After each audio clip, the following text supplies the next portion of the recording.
Hello बच्चों, नमस्कार। मैं हूं अंकित श्रीवास्तव और आप सभी का स्वागत है दीक्षा इंस्टीट्यूशन के ऑनलाइन प्लेटफॉर्म पे।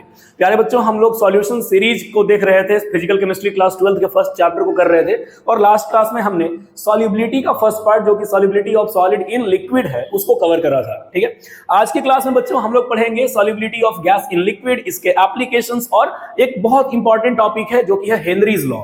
आज हम आपको पढ़ाएंगे कि जो कोल्ड ड्रिंक आप पीते हो वो जब चिल्ड होता है तो आपके गले में थोड़ा लगता है, थोड़ा उसका टेस्ट अलग होता है। जब वही कोल्ड ड्रिंक नॉर्मल टेम्परेचर पे गर्म हो जाता है तो आपको फीका क्यों लगता है। ये सारी बातें आज हम लोग कवर करने जा रहे हैं। तो देखिए बच्चों, पहली बात यह है कि सारी गैसेस सारे किसी लिक्विड में पूरी तरह से नहीं घुलती हैं, या फिर हम ये कह सकते हैं कि सभी गैसेस को लिक्विड में डिसॉल्व करना पॉसिबल नहीं है। लेकिन कुछ कुछ ऐसी गैसेस होती हैं जो आसानी से किसी लिक्विड में डिसॉल्व हो जाती हैं। तो किसी भी गैस को लिक्विड में डिसॉल्व करने वाले कौन कौन से फैक्टर्स हैं, अगर हम टेम्परेचर को चेंज करेंगे, प्रेशर को चेंज करेंगे या गैस के नेचर को चेंज करेंगे, तो आखिर उसकी सॉल्युबिलिटी इन फैक्टर से कैसे प्रभावित होती है। टेम्परेचर के बढ़ाने से सॉल्युबिलिटी पे क्या इफेक्ट आएगा, प्रेशर के चेंज करने से क्या इफेक्ट आएगा, नेचर, बॉन्ड, हम सब की बातें करेंगे आज की क्लास में। ठीक है, तो आइए सबसे पहले हम लोग स्टार्ट करते हैं कि किसी गैस को किसी लिक्विड में डिसॉल्व करना हो तो उसे डिसॉल्व करने के लिए कौन कौन से फैक्टर नेसेसरी है या रिस्पॉन्सिबल है।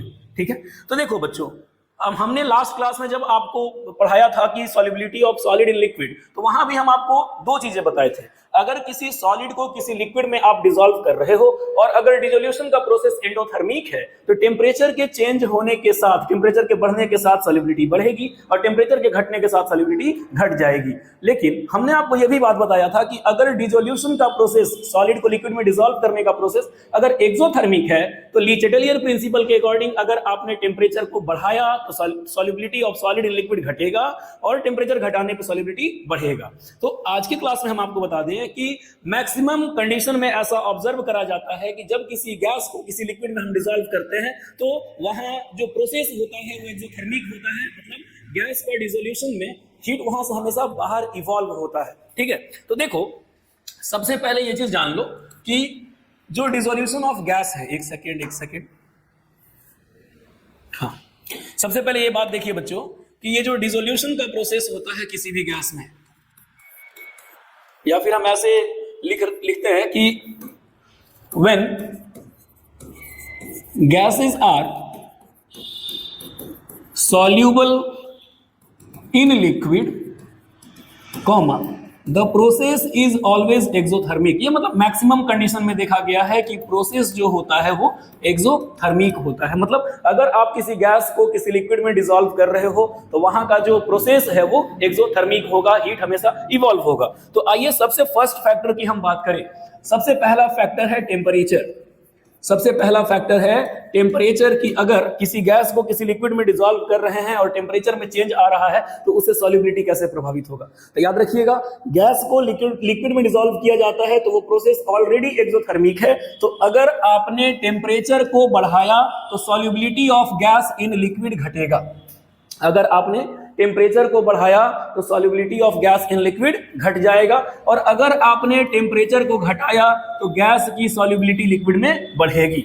ठीक है, अब इसका डेली लाइफ से हम आपको एक एग्जांपल देते हैं। जैसे आपने सोडा वाटर पिया होगा, आप कोल्ड ड्रिंक पिए होंगे। ठीक है, तो आखिर वो सोडा वाटर क्या है। सबसे पहले ये बात सीख लो कि हम सोडा वाटर किसको कहते हैं। तो जब वाटर के साथ कार्बन डाइऑक्साइड को मिक्स किया जाता है तो वहां पर पानी का टेस्ट इस कार्बन डाइऑक्साइड की वजह से चेंज हो जाता है और ये वाटर और कार्बन डाइऑक्साइड का जो एक्वस सॉल्यूशन आपको मिलता है, हम इसी को सोडा वाटर कहते हैं।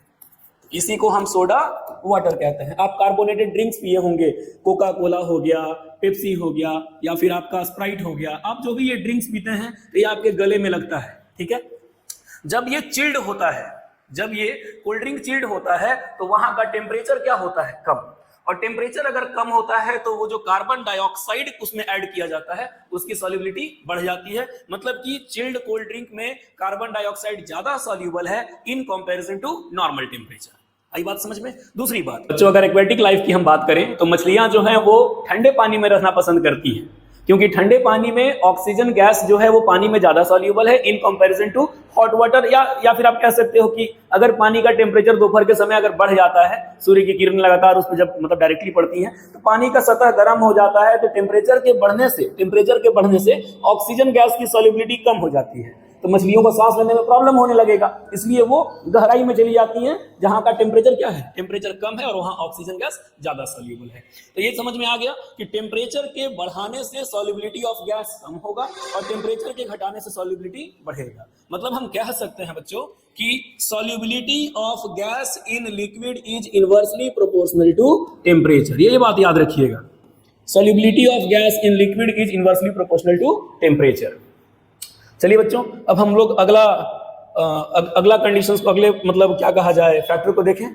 तो दूसरा जो फैक्टर है बच्चों वो है प्रेशर। दूसरा जो फैक्टर है वो है प्रेशर। तो आप जानते हैं कि जो गैसेस होते हैं वो हाईली कंप्रेसिबल होते हैं, गैस बहुत ज्यादा पानी में घुल सकता है या फिर गैस को हम बहुत ज्यादा कंप्रेस कर सकते हैं, ठीक है। तो अगर हम गैसों के कंप्रेसिबिलिटी को बढ़ाते हैं या फिर मतलब गैसों को अगर हम कंप्रेस करते हैं, गैसेस को कंप्रेस किया जाता है तो वो लिक्विड में बहुत ज्यादा सॉल्युबल होने लगते हैं। तो कहने का मतलब क्या है, कहने का मतलब ये है कि solubility of gas is directly proportional to pressure of gas. Solubility of gas in liquid is directly proportional to pressure of gas।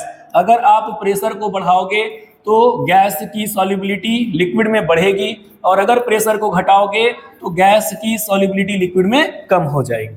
और ये बात समझ में, मतलब गैस का प्रेशर जितना ज्यादा होगा लिक्विड के सरफेस पे वो उतना ही ज्यादा घुलेगा उस लिक्विड में, वो गैस उतना ज्यादा घुलेगा। तो ये दो फैक्टर्स थे। और तीसरा एक फैक्टर है बाबू, वो है तुम्हारा nature of solute and solvent. तीसरा फैक्टर क्या है, nature of solute and solvent. Nature of solute and solvent कहने का मतलब क्या है, देखो बाबू होता क्या है कि जब अगर किसी गैसियस सॉल्यूट को, जब किसी गैसियस सॉल्यूट को किसी लिक्विड सॉल्वेंट में ऐड किया जाता है, किसी लिक्विड सॉल्वेंट में ऐड किया जाता है तो यहां से आपका सॉल्यूशन तैयार होता है, ठीक है। तो क्या सारे गैसेस घुल जाते हैं, क्या सारे गैसेस को लिक्विड में घुलना पॉसिबल है, कौन सा गैस ज्यादा घुलेगा कौन सा गैस कम घुलेगा? तो देखो इसके लिए दो फैक्टर्स हैं। अगर गैस लिक्विड के साथ केमिकल बॉन्ड बनाने में सक्षम रहा तब वो आसानी से घुलेगा, और दूसरी बात है कि अगर गैस को लिक्विफाई आसानी से किया जाए तब वो आसानी से घुलेगा। हम आपको दोनों टर्म समझाते हैं। जैसे देखो, मान लो बाबू कि तुम्हारे पास एक अमोनिया गैस है, अमोनिया क्या है, गैस है। जब तुम इसको H2O में डालोगे, पानी में इसको डिसॉल्व कराओगे तो इससे क्या होगा, इससे बनेगा तुम्हारा अमोनियम हाइड्रोक्साइड। इससे क्या बनेगा, नहीं यहाँ अमोनियम हाइड्रोक्साइड नहीं बनेगा, यहां बनेगा ammonium ion plus hydroxide ion. कहने का मतलब है कि वाटर के साथ जो अमोनिया गैस है वो एक बॉन्ड बना करके कुछ इस टाइप से अमोनियम आयन और हाइड्रोक्साइड आयन हमको रिजल्ट में देता है। ठीक उसी प्रकार से मान लो कि तुम्हारे पास हाइड्रोक्लोरिक एसिड गैस है और इसको अगर तुम पानी के साथ डिसॉल्व करते हो तो ये कैसे टूटेगा, हाइड्रोनियम आयन और साथ ही साथ यहां से क्लोराइड आयन भी बाहर आएगा, मतलब chloride ion as a result यहां बनेगा। तो मेरे कहने का मतलब क्या है कि जो सब्सटेंस पानी के साथ अपना बॉन्ड बना लेगा वो पानी में डिसॉल्व हो जाएगा, वो गैस पानी में डिसॉल्व हो जाएगा, और जो नहीं बना पाएगा उसकी सॉल्युबिलिटी जो होगी वो बहुत कम होगी या फिर न के बराबर होगी, सॉल्युबल ही नहीं होगा, ठीक है। अच्छा, अगला चीज देखो, एक और बात हम आपको बता दें बाबू, अगर नेचर ऑफ सॉल्यूट सॉल्वेंट की बात करें तो एक टर्म आता है जिसको हम कहते हैं क्रिटिकल टेम्परेचर। एक टर्म आता है जिसको हम कहते हैं critical temperature. Critical temperature, critical temperature को ऐसे TC से लिखा जाता है। आखिर क्या है ये क्रिटिकल टेम्परेचर?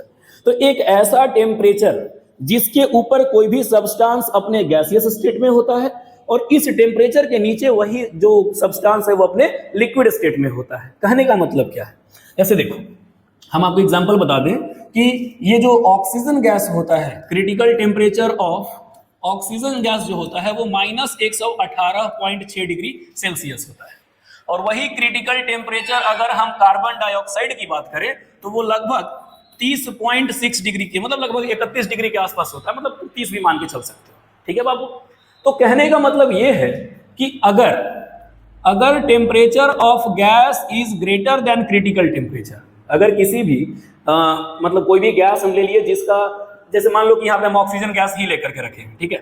तो मान लो अगर हम लिखते हैं कि temperature of oxygen gas is greater than critical temperature, अगर ये -118 डिग्री से ज्यादा है, समझ रहे हो बात को, जैसे -117 है, -116 है, -118 से ज्यादा होना चाहिए, तो उस कंडीशन में ऑक्सीजन जो है वो गैसियस स्टेट में एग्जिस्ट करेगा।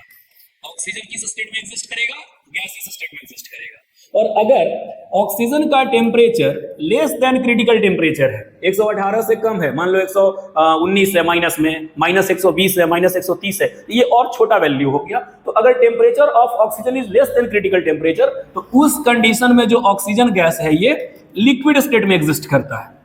ठीक उसी प्रकार से कार्बन डाइऑक्साइड का जो क्रिटिकल टेम्परेचर है वो 30.6 डिग्री सेल्सियस है।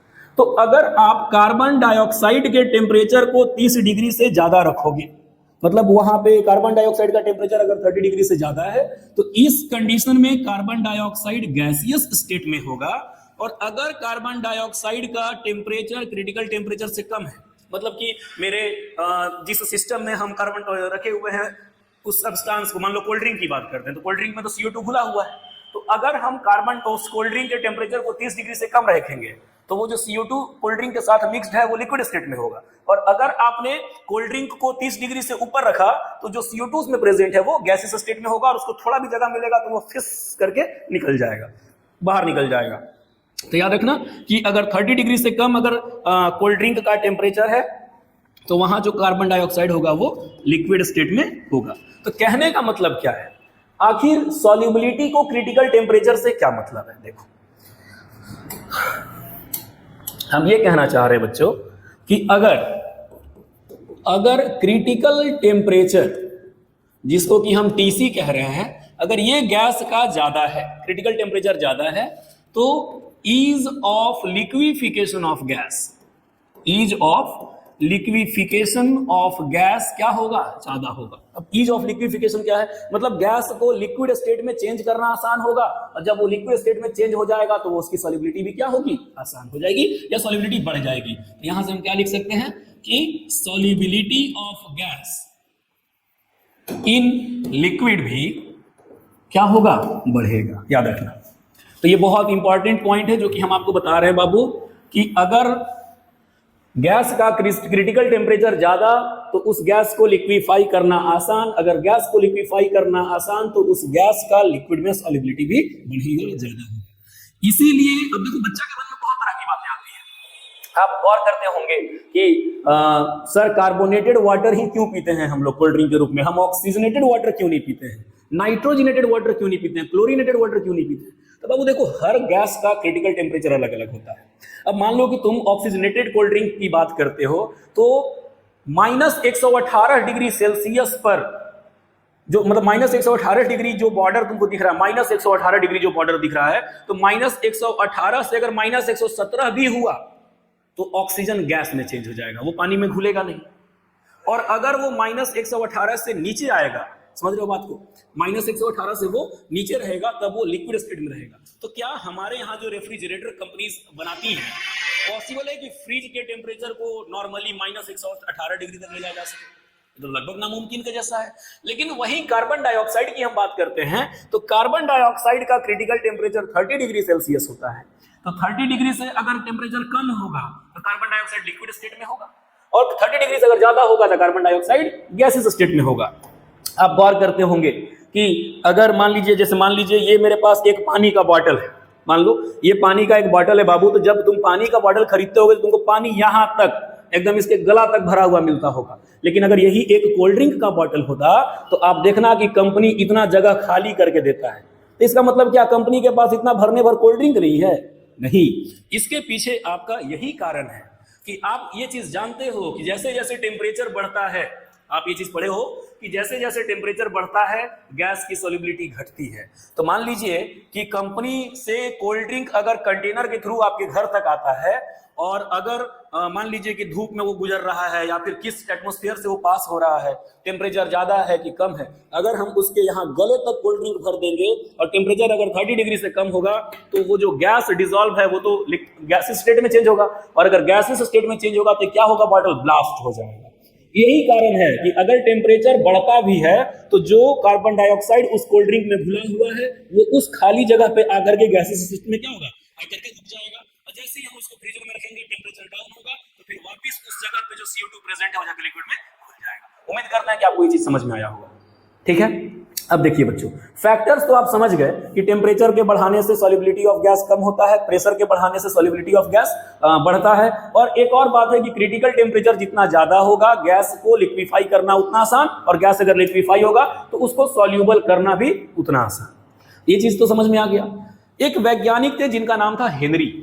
तो हेनरी साहब ने सबसे पहला एक रिलेशन दिया था जिसमें वो बात किए थे कि अगर पार्शियल प्रेशर किसी गैस का ज्यादा होता है तो उसकी सॉल्युबिलिटी ज्यादा होती है, पार्शियल प्रेशर कम होता है तो उसकी सॉल्युबिलिटी कम हो जाती है। ठीक है, आइए तो अगला जो टॉपिक है वो है हमारे लिए हेनरीज लॉ। बहुत इंपॉर्टेंट है क्लास 12 के बच्चों के लिए, और लास्ट ईयर नीट में भी इससे क्वेश्चन आया था बच्चों। देखो हेनरी लॉ क्या बताता है कि एट कांस्टेंट टेम्परेचर, अगर टेम्परेचर फिक्स्ड है तो the solubility of gas in liquid is directly proportional to partial pressure of gas. देखो कहने का मतलब क्या है कि सॉल्युबिलिटी ऑफ गैस जो होगा वो सरफेस, जो लिक्विड के सरफेस के ऊपर जो गैस प्रेजेंट है उसके पार्शियल प्रेशर के डायरेक्टली प्रोपोर्शनल होगा। गैस लिक्विड के ऊपर जितना ज्यादा प्रेशर लगाएगा वो गैस उतना ज्यादा सॉल्युबल होगा, और ये जितना कम प्रेशर लगाएगा उतना कम सॉल्युबल होगा। ये चीज तो हम आपको पीछे भी बताएं कि solubility of gas in liquid और पार्शियल प्रेशर एक दूसरे के डायरेक्टली प्रोपोर्शनल होते हैं। ठीक है, तो यहां से देखिए, यहां से हम क्या लिखेंगे, solubility of gas is equal to, अब यहां देखो ये जो प्रोपोर्शनलिटी फैक्टर है अगर हम इसको हटाते हैं तो यहां पे एक कांस्टेंट टर्म लाते हैं जिसको कहते हैं Henry's constant into partial pressure of gas. ये हो गया तुम्हारा solubility of gas is equal to KH into partial pressure of gas. और यहां पर KH क्या है बच्चों, तो KH को कहते हैं हेनरीज कांस्टेंट। KH को कहा जाता है हेनरीज कांस्टेंट, और ये अलग अलग गैसों के लिए अलग अलग होता है, इसका वैल्यू हमेशा चेंज होते रहता है। ठीक है, तो देखिए बच्चों, अगर हम S is equal to KH into P अगर हम इसको ग्राफिकली रिप्रेजेंट करना चाहें तो देखो ये तुम देख रहे हो ना, solubility of gas is equal to Henry's constant into partial pressure of gas. ये तुमको equation of a straight line जैसा कुछ दिख रहा होगा, y equals to m into x plus c। Intercept नहीं है यहाँ तो c का वैल्यू 0 हो जाएगा। तो यहाँ से अगर इसका ग्राफ ड्रॉ करोगे तो ये ग्राफ कुछ इस टाइप से आएगा, y एक्सिस पर सॉल्युबिलिटी ऑफ गैस ले लो एक, और यहाँ पर x एक्सिस पर प्रेशर ऑफ गैस। तो ये जो हमको मिलेगा स्लोप, ये मेरा m होगा, और ये जो स्लोप है, ये जो स्लोप है m, ये किसके बराबर होगा, हेनरीज कांस्टेंट के बराबर होगा। ठीक है, कभी कभी ग्राफ पूछ देता है कि what is the graph of solubility and partial pressure, तो आपको ये ग्राफ बना देना है। ठीक है, अब देखो इसमें कुछ इसमें चेंज किए थे डाल्टन साहब, और डाल्टन साहब ने बोला कि भैया किसी भी गैस की जो सॉल्युबिलिटी है वो हम लोग मोल फ्रैक्शन, मतलब उस गैस के मोल फ्रैक्शन के टर्म में क्या करते हैं, कैलकुलेट करते हैं। और उन्होंने बोला कि भैया तुम यहाँ से सॉल्युबिलिटी की जगह पर मोल फ्रैक्शन ऑफ गैस लगा दो। ठीक है, देखो क्या इंप्रूवमेंट या फिर क्या चेंज आया था, मतलब कि हम लिख सकते हैं Henry's law in terms of Dalton's law. मतलब कि डाल्टन साहब ने इसमें क्या इंप्रूवमेंट किया था, तो डाल्टन साहब ने बताया कि solubility of gas in liquid, solubility of gas in liquid is measured in terms of mole fraction of gas। ठीक है, हम यहां से क्या लिख सकते हैं, देखो यहां से उन्होंने जो बोला कि partial pressure of gas in liquid is directly proportional to its mole fraction. P is directly proportional to chi, मतलब मोल फ्रैक्शन ऑफ गैस। तो यहां से क्या हो जाएगा, P of gas is equal to KH into mole fraction of gas. ये था Henry's law में डाल्टन साहब का कंट्रीब्यूशन, कि उन्होंने उसको कैसे थोड़ा सा चेंज कर दिया। उन्होंने बोला कि नहीं, इसमें ये इंप्रूवमेंट करने की जरूरत है। उन्होंने बताया कि किसी भी गैस को हम अगर मोल फ्रैक्शन के टर्म में लिख देते हैं तो वो क्या होगा, वो टेम्परेचर इंडिपेंडेंट हो जाएगा। ठीक है, तो यहां से क्या होगा, देखो यहां से तुम लिख सकते हो कि partial pressure of gas is equal to KH into mole fraction of gas. तो यहां से KH बराबर क्या हो जाएगा, partial pressure of gas divided by mole fraction of gas. और बहुत इंपॉर्टेंट फैक्टर होता है ये हेनरीज कांस्टेंट KH। ठीक है, तो अगर हम KH की बात करें बच्चों, ये KH को कहा जाता है हेनरीज कांस्टेंट, और ये सिर्फ और सिर्फ टेम्परेचर डिपेंडेंट होता है। ये सिर्फ और सिर्फ क्या होता है, टेम्परेचर डिपेंडेंट। कहने का मतलब हम ये भी कह सकते हैं कि Henry's constant is directly proportional to temperature. कहने का मतलब क्या है, अगर टेम्परेचर ज्यादा होगा तो KH का वैल्यू ज्यादा होगा, और अगर KH का वैल्यू ज्यादा होगा तो solubility of gas in liquid क्या होगा, कम हो जाएगा। मतलब अगर हम बात करें तो लिख सकते हैं कि Henry's constant is inversely proportional to the solubility of gas. मतलब जिसका KH ज्यादा है उसकी सॉल्युबिलिटी कम होगी, और जिसका टेम्परेचर ज्यादा है उसकी भी सॉल्युबिलिटी कम होगी, और जिसका टेम्परेचर ज्यादा है उसका KH भी ज्यादा होगा। तीन बातें, टेम्परेचर के बढ़ने से KH बढ़ेगा और KH के बढ़ने से सॉल्युबिलिटी घटेगा। मतलब हम यहां से ये भी तो कह सकते हैं कि इसका लेफ्ट इक्वल है तो राइट भी इक्वल होगा। आप मैथमेटिक्स पढ़े हो तो यहां से क्या लिख सकते हैं कि solubility of gas in liquid is inversely proportional to temperature. कहने का मतलब कि जहां टेम्परेचर ज्यादा वहां गैस की सॉल्युबिलिटी कम, और जहां टेम्परेचर कम वहां गैस की सॉल्युबिलिटी ज्यादा। देखो एक सेम इसी प्रिंसिपल पर एक क्वेश्चन आया था पिछले साल के नीट में। अब एग्जैक्ट क्वेश्चन तो हमको उसका डेटा नहीं पता है बच्चों, लेकिन नीट 2024 में एक क्वेश्चन आया था पिछले साल। वो क्वेश्चन में कुछ इस टाइप से वैल्यू दिया था कि तीन गैसेस हैं A, B और C, ठीक है। तीनों का ये जो हेनरीज कांस्टेंट वैल्यू था KH तीनों का दिया हुआ था। मान लो इसका दिया हुआ है माइनस, मान लो ऐसा लिखा हुआ है कुछ, इसका दिया हुआ है बाबू 2 × 10⁻⁻², KH का वैल्यू दिया हुआ है, ठीक है। इसका जो KH दिया हुआ है वो दिया हुआ है 0.78 × 10⁻⁻4, और इसका जो वैल्यू दिया हुआ है वो दिया हुआ है 3 × 10⁻3। KH का वैल्यू दिया हुआ है तीनों का। अब आपसे पूछा कि बताओ तो इसमें सॉल्युबिलिटी का इंक्रीजिंग ऑर्डर क्या है, सॉल्युबिलिटी का इंक्रीजिंग ऑर्डर क्या है, A greater B greater C, दूसरा C greater B greater A, तीसरा B greater C greater A, या चौथा B greater A greater C। अब अभी हम आपको क्या बताएं, देखिए अगर ऐसा क्वेश्चन कभी फ्यूचर में आपको फेस करना पड़े तो आप कैसे बनाओगे। अभी आपको बताया गया बाबू कि हेनरीज कांस्टेंट सिर्फ टेम्परेचर पे डिपेंड करता है, उसको प्रेशर से मोल फ्रैक्शन से कोई लेना देना नहीं है। तो जिसका हेनरीज कांस्टेंट ज्यादा है उस गैस की सॉल्युबिलिटी क्या होगी, कम।